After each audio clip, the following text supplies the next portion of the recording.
श्रद्धा, वीर्य, स्मृति, समाधि और प्रज्ञा पूर्वक। इतरेषां बराबर दूसरों की अर्थात जो विदेह और प्रकृति लय नहीं है, उन साधारण योगियों की होती है। अन्व्यार्थ, दूसरे योगी जो विदेह और प्रकृति लय नहीं है, उनको श्रद्धा, वीर्य, स्मृति, समाधि और प्रज्ञा पूर्वक असंप्रज्ञात समाधि सिद्ध होती है। व्याख्या: विदेह और प्रकृति लयों से भिन्न योगियों की असंप्रज्ञात समाधि श्रद्धा आदि पूर्वक होती है। श्रद्धा आदि क्रम से उपाय है और असंप्रज्ञात समाधि उपेय, इसलिए इनका उपायोपेय संबंध है। योग के विषय में चित्त की प्रसन्नता श्रद्धा है, उत्साह वीर्य है, जाने हुए विषय का न भूलना स्मृति है, चित्त की एकाग्रता समाधि है, ज्ञेय का ज्ञान प्रज्ञा है। श्रद्धा, जो विदेह और प्रकृति लयों से भिन्न है, उन्हें जन्म जन्मांतरों से योग में नैसर्गिक रुचि नहीं होती है, किंतु उनको पहले शास्त्र और आचार्य के उपदेश सुनकर योग के विषय में विश्वास उत्पन्न होता है। योग की प्राप्ति के लिए अभिरुचि अथवा उत्कट इच्छा को उत्पन्न करने वाले इस विश्वास का नाम ही श्रद्धा है। यह कल्याणकारिणी श्रद्धा योगी की रुचि योग में बढ़ाती है, उसके मन को प्रसन्न रखती है और माता के समान कुमार्ग से बचाती हुई उसकी रक्षा करती है। वीर्य, श्रद्धा से वीर्य उत्पन्न होता है। योग साधन की तत्परता उत्पन्न करने वाले उत्साह का नाम वीर्य है। श्रद्धा के अनुसार उत्साह और उत्साह के अनुसार साधन में तत्परता होती है। स्मृति, उत्साह वाले को पिछली अनुभव की हुई भूमियों में स्मृति उत्पन्न होती है। पिछले जन्मों के अक्लिष्ट कर्मों और ज्ञान के संस्कारों का जागृत होना स्मृति है। समाधि, पूर्व के अक्लिष्ट कर्म और ज्ञान के संस्कारों के जागृत होने से चित्त एकाग्र और स्थिर होने लगता है। प्रज्ञा, समाधिस्थ एकाग्र चित्त में ऋतंभरा प्रज्ञा उत्पन्न होती है, जिससे वस्तु का यथार्थ स्वरूप ज्ञात होता है। इसके अभ्यास से परवैराग्य और परवैराग्य से असंप्रज्ञात समाधि होती है। विशेष विचार, कर्माशय चित्त भूमि में दो प्रकार से रहते हैं। एक प्रधान रूप से, जिन्होंने जन्म, आयु और भोग का कार्य आरंभ कर दिया है, जिन्हें नियत विपाक तथा प्रारब्ध भी कहते हैं।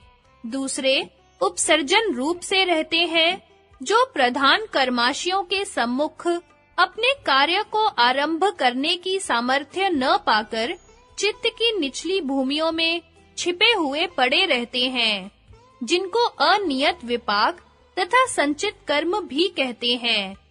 क्रियमाण कर्मों से जो कर्माशय बनते हैं, उनमें से कुछ तो प्रधान रूप धारण करके प्रारब्ध के साथ मिल जाते हैं और कुछ उपसर्जन रूप से चित्त की निचली भूमियों में संचित कर्माशयों के साथ मिल जाते हैं। यह संचित कर्माशय भी समय-समय पर अपने किसी अभिव्यंजक को पाकर निचली भूमियों से ऊपर आकर प्रधान रूप धारण करके प्रारब्ध बन जाते हैं। जन्म जन्मांतरों से संचित किए हुए योग के संस्कार व्युत्थान के प्रधान संस्कारों से दबे हुए चित्त की निचली भूमि में सुप्त रूप से पड़े हुए श्रद्धा वीर्य द्वारा व्युत्थान के संस्कारों के दबने पर योग के संस्कारों को अभिव्यंजक पाकर वेग के साथ जागृत होकर निचली भूमियों से ऊपर आकर प्रधान रूप धारण कर लेते हैं। यहाँ श्रद्धा वीर्य तो केवल निमित्त कारण है, उपादान कारण तो निचली भूमियों में संचित योग के संस्कार ही प्रकृति रूप है, जैसा कि कैवल्यपाद सूत्र 2 में बतलाया है। एक जाति से दूसरी जाति में बदल जाना प्रकृतियों के भरने से होता है। श्रद्धा वीर्य केवल व्युत्थान के संस्कारों की रुकावट को हटाने में निमित्त होते हैं। कहीं बाहर से योग के संस्कारों को नहीं भरते। जैसे किसान पानी को रोकने वाली मेड़ को केवल काट देता है तथा मेड़ से बाहर रुका हुआ पानी स्वयं क्यारी में आ जाता है। धर्म आदि निमित्त प्रकृतियों का प्रेरक नहीं होता है, किंतु उससे रुकावट दूर हो जाती है। जिस प्रकार जब किसान किसी खेत में पानी भरना चाहता है, तो केवल पानी को रोकने वाली मेड़ के कुछ अंश को काट देता है। पानी स्वयं उससे होकर खेत में भर जाता है। संगति पूर्वोक्त श्रद्धा आदि उपाय पूर्व जन्मों के संस्कारों के बल से मृदु, मध्य, अधिमात्र भेद से 3 प्रकार के होते हैं। अर्थात किसी के मृदु उपाय होते हैं, किसी के मध्य और किसी के अधिमात्र उपाय होते हैं। इससे मृदु उपाय, मध्य उपाय और अधिमात्र उपाय भेद से 3 प्रकार के योगी होते हैं। इन तीनों उपाय भेद वाले योगियों में भी प्रत्येक संवेग अथवा वैराग्य के मृदु, मध्य, अधिमात्र 3 प्रकार के भेद होने से 3-3 प्रकार का होता है। अर्थात मृदु उपाय वाला योगी कोई मृदु संवेग वाला, कोई मध्य संवेग वाला और कोई अधिमात्र संवेग वाला होता है। ऐसे ही अधिमात्र उपाय वाला कोई मृदु संवेग वाला, कोई मध्य संवेग वाला और कोई अधिमात्र संवेग वाला होता है। इस प्रकार श्रद्धा आदि उपायों के 3 भेद तथा संवेग के 3 भेद होने से उपाय प्रत्यय योगियों के 9 भेद उत्पन्न होते हैं। पहला मृदु उपाय मृदु संवेगवान, दूसरा मृदु उपाय मध्य संवेगवान, तीसरा मृदु उपाय तीव्र संवेगवान, चौथा मध्य उपाय मृदु संवेगवान, पांचवा मध्य उपाय मध्य संवेगवान, छठा मध्य उपाय तीव्र संवेगवान, सातवां अधिमात्र उपाय मृदु संवेगवान, आठवां अधिमात्र उपाय मध्य संवेगवान और नवां अधिमात्र उपाय तीव्र संवेगवान।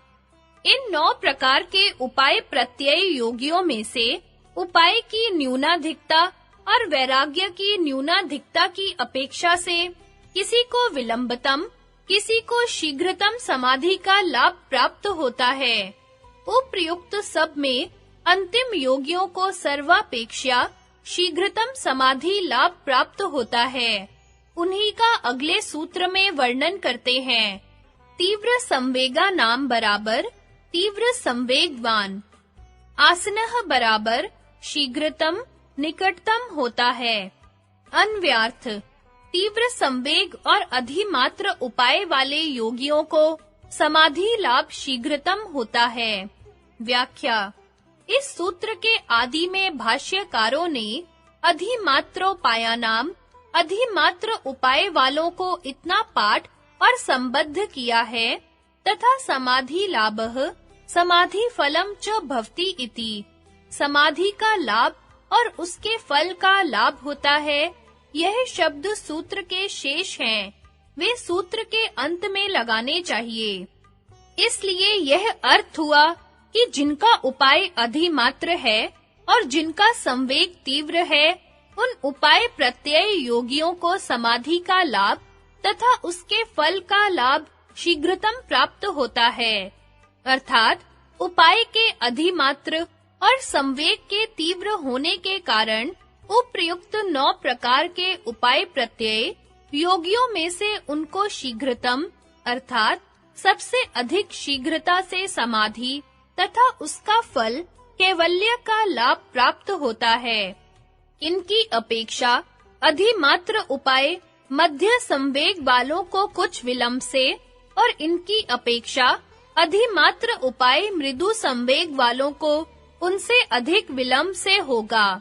इसी प्रकार जितनी उपायों की और संवेग की न्यूनता होती है, उतना विलंब से समाधि लाभ होता है, और जितनी उपायों की और संवेग की अधिकता होती है, उतना शीघ्र समाधि लाभ होता है। संगति, तीव्र संवेग भी मृदु, मध्य, अधिमात्र विशेषांतर भेद से 3 प्रकार का होता है। उनमें से अधिमात्र तीव्र वैराग्य वाले योगियों को शीघ्र समाधि का लाभ होता है। यह अगले सूत्र में बतलाते हैं। मृदु, मध्य, अधिमात्रत्वात् बराबर। मृदु, मध्य, अधिमात्र ये 3 भेद होने से ततः बराबर, उससे, अपि बराबर भी, विशेषः बराबर विशेषता होती है। अन्व्यार्थ, मृदु, मध्य, अधिमात्र ये 3 भेद होने से मृदु तीव्र संवेग वालों को और मध्य तीव्र संवेग वालों के समाधि लाभ से भी अधिमात्र तीव्र संवेग वालों को समाधि लाभ में विशेषता है। व्याख्या, पूर्व सूत्र में जो तीव्र संवेग बतलाया है, उस तीव्र संवेग के भी मृदु, मध्य, अधिमात्र ये 3 भेद हैं, अर्थात मृदु तीव्र संवेग, मध्य तीव्र संवेग और अधिमात्र तीव्र संवेग। इस प्रकार यह तीव्र संवेग 3 प्रकार का हुआ।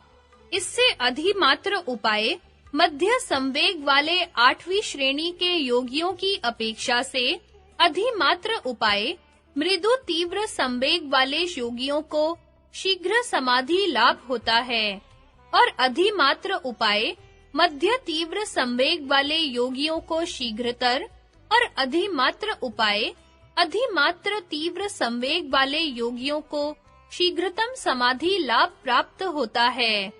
इन अधिमात्रोपाय अधिमात्र तीव्र संवेग वाले योगियों में पूर्व के दोनों योगियों से यह अत्यंत शीघ्रता रूप समाधि लाभ में विशेषता है।